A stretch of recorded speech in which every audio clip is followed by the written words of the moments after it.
আল্লাহ নবী বলেছেন আল উলামা ওয়ারাসাতুল আম্বিয়া, এই আলেম ওলামারা এরা নবীর ওয়ারিস। নবী থাকলে নবীর খেদমত করতাম, নবী থাকলে নবীর খেদমত করতাম। নবী দেখি নাই, ওয়ারাসাতুল আম্বিয়া, নবীর উত্তরাধিকার হলো এই আলেম ওলামারা, তালিবুল ইলমেরা। ওদের একটু খেদমত যদি করতে পারি, আমার বিশ্বাস কিয়ামতের ময়দানে আমার নবী আমারে সুপারিশ করে তার সাথে জান্নাতে নিয়ে যাবে। চিৎকার মেরে করেন আল্লাহু আকবার। আমার নবী আমাকে কি করবে? সুপারিশ করবে। এই আশায়, এই প্রত্যাশায় আমি শুধুমাত্র আলেম ওলামার খেদমত করি, ডিউটির বাইরেও কাজ করি, যা আমার কাজ না সেটাও আমি করি। আমি মাঠের মধ্যে ময়লা দেখলো সাফ করি, সুবহানাল্লাহ যখন সবাই, যেন কোনো আলেম ওলামার কষ্ট না হয়। এই খাদেম সাহেব, এই বাবুর্চি সাহেব, উনি কত বড় আল্লাহওয়ালা। কারি তৈয়ব সাহেব রহমাতুল্লাহ আলাইহি বলে, একদিন এই বাবুর্চি খানা দানা বিলায়া, ওই দিন সারাদিন তার চোখের পানি ঝরতেছে, চোখ দিয়া ঝর ঝর ঝর ঝর করে পানি পড়তেছে। বাবুর্চি সারাদিন কাঁদতেছে। সাথীরা জিজ্ঞাসা, কি আপনার পেটে ব্যথা, নাকি মাথায় ব্যথা, নাকি হাতে ব্যথা, নাকি কাজ করতে কষ্ট হয়? আজকে কেন সারাদিন আপনি ঝর ঝর ঝর ঝর করে চোখের পানিগুলো ফালাইতেছেন, কাঁদেন কেন? কি কারণ? আপনার কান্নার কারণটা বুঝলাম না। ওস্তাদরাও খবর নাই, বোর্ডিং সুপার যিনি তিনিও খবর নাই, ছাত্ররাও জিজ্ঞাসা করে, কারোর সাথে কথা কয় না।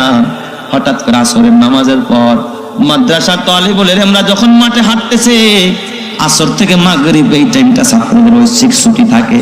তিনি দাওরায়ে হাদিসের এক ছাত্র, যে ব্রেনি ছাত্র, আরে দর্শ, ওই ছাত্ররা ডাক দিয়া বলে, ভাইয়া, ও ভাইয়া, আমার একটু সময় দিবানি?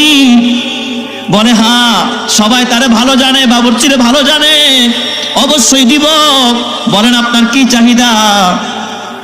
তুমি কথাটা দুনিয়ার কারো কাছে বলবা না, শুধু তোমার আর আমার মধ্যে গোপন থাকবে। তুমি আমার কয়েকটা প্রশ্নের উত্তর দিবা, আমি তোমার কাছ থেকে জানতে চাই। এই প্রশ্নের উত্তরটা তুমি শুধু আমারে দিবা, তোমার আর আমার ভিতরে আমানত কথাটা তৃতীয় কারো কাছে বলা যাবে না। ছাত্রটার ভিতরে বড় কৌতূহল, বাবুর্চি মানুষ এমন কি কথা বলবে। রুমের ভিতরে নিয়া দরজাটা লাগায়া ওই আলেমরে, যে দাওরায়ে হাদিস পড়ে, হাদিসের কিতাব পড়তেছে, মানে তার খাটে বসায়, আসে নিচে নিচে বৈশা ডাক দিয়া কয়, বাজান, কোরআন পড়ি নাই, হাদিস পড়ি নাই, কোরআন জানি না, হাদিস জানি না, পড়তেও জানি না, অর্থ বুঝি না। আমি তোমার কাছে একটা কথা বলতে চাই, তুমি আমারে বলো।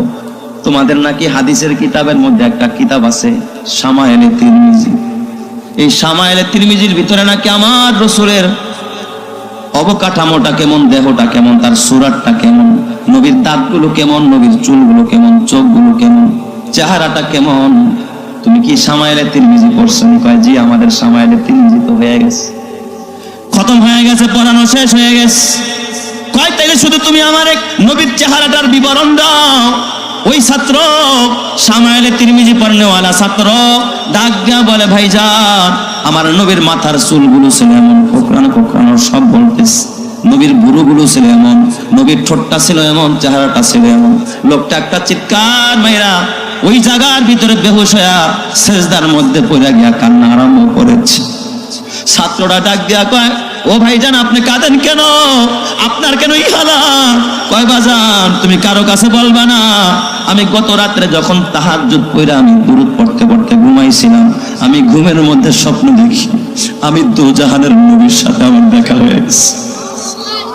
আমি আমার নবীর স্বপ্ন দেখছি, জীবনে তো নবী দেখি না, নবী কেমন জানি নাই, কোরআন কিতাবে পড়ি নাই।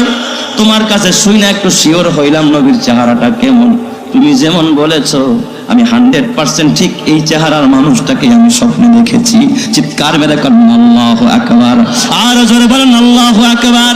এ আমার বাবা, এটা হলো ভালোবাসা, এটা হলো মহব্বত। এই কোরআনকে যদি ভালোবাসতে পারো, এই আলেম ওলামারা যদি মহব্বত করতে পারো, তোমার মসজিদের ইমাম নবী থাকলে, নবীর ইজ্জত করলে যেই পরিমাণ সম্মান পাইতা, তোমার মসজিদের ইমামরে যদি তুমি ইজ্জত করতে পারো, সম্মান দিতে পারো, ওই পরিমাণ সওয়াব আল্লাহ তোমার আমল নামায় দান করবে। চিৎকার মেরে করেন আল্লাহু আকবার। এই জন্যই বাবার জীবন ধন্য। যেই বাবা আলেম ওলামার খেদমত করে ওই মায়ের জীবন ধন্য। যেই মা তার পাতিলের খানা আলেম ওলামার সামনে পেশ করে ওই যুবকের জীবন ধন্য। যেই যুবকরা আলেম ওলামাকে তাজিম করে ওই প্রবাসীর জীবন ধন্য। যেই প্রবাসী ভাই টাকা পয়সা কামায়া এর কিছু একটা অংশ আলেম ওলামার পিছনে কোরআনের পিছনে ব্যয় করে, কসম আল্লাহর কিয়ামতের কঠিন ময়দান যেদিন আল্লাহ তাআলা চালু করে দিবে, এ আমার বাবা এই সম্পদ কাজে আসবে না, টাকা পয়সা কাজে আসবে না। কিয়ামতের ময়দানে তিন শ্রেণীর মানুষ সুপারিশ আরম্ভ করবে। এক নম্বর হলো নবীরা, দুই নম্বর ওলামায়ে কেরাম, তিন নম্বর হলো শহীদেরা।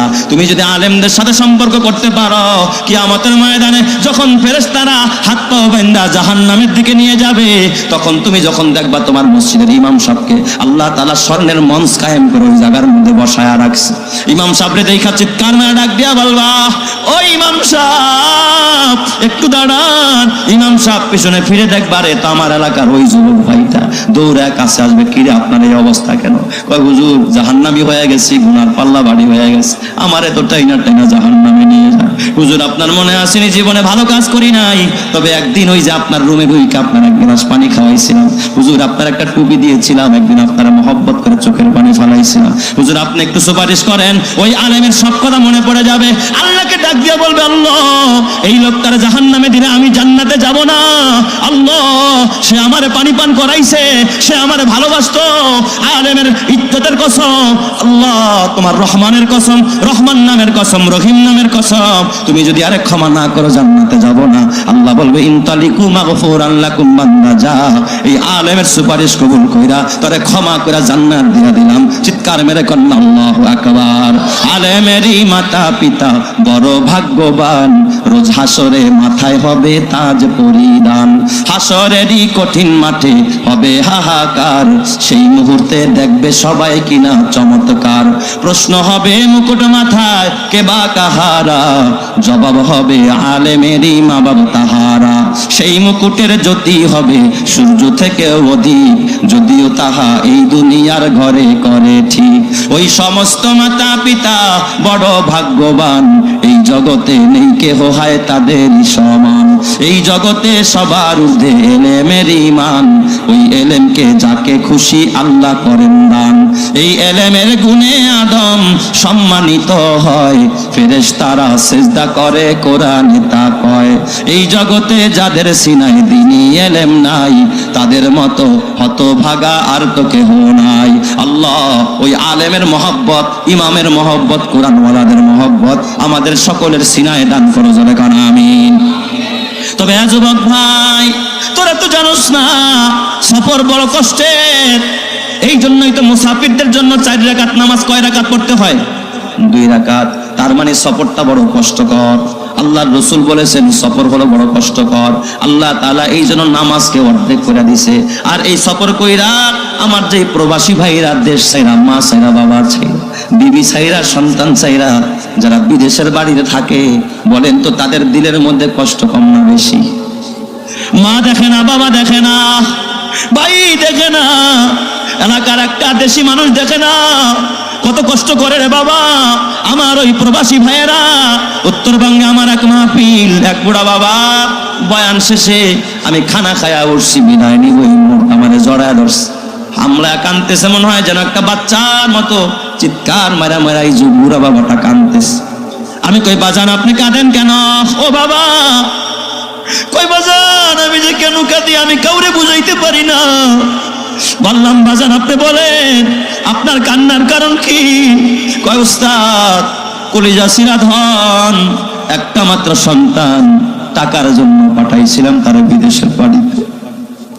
আমার বড় স্বপ্ন ছিল, ওর মায়ের বড় স্বপ্ন, ছেলে বিদেশ যায় টাকা কামাই করবে, দেশের বাড়িতে আমরা বুড়া বুড়ি একটু আনন্দে থাকবো, দেশে একটু ভালো থাকবো, সচ্ছল থাকবো। হুজুর ছেলেটা বিদেশ যাওয়ার পর এত কষ্ট শুরু হয়েছে ভাষায় প্রকাশ করা যাবে। আমি বললাম বলেন এমন কি কষ্ট?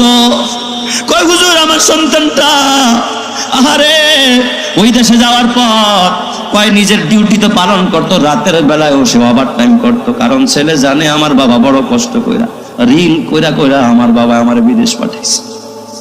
আমার ছেলেটা এত ভালো, ওভার টাইম করতে গিয়া মালিকরে খুশি করতে গিয়া কাজকে বেশি তাড়াহুড়া করতে গিয়া কনস্ট্রাকশনের কাজ করতে, রাতের বেলায় কাজ হয়, দিনের বেলায় প্রচন্ড গরম।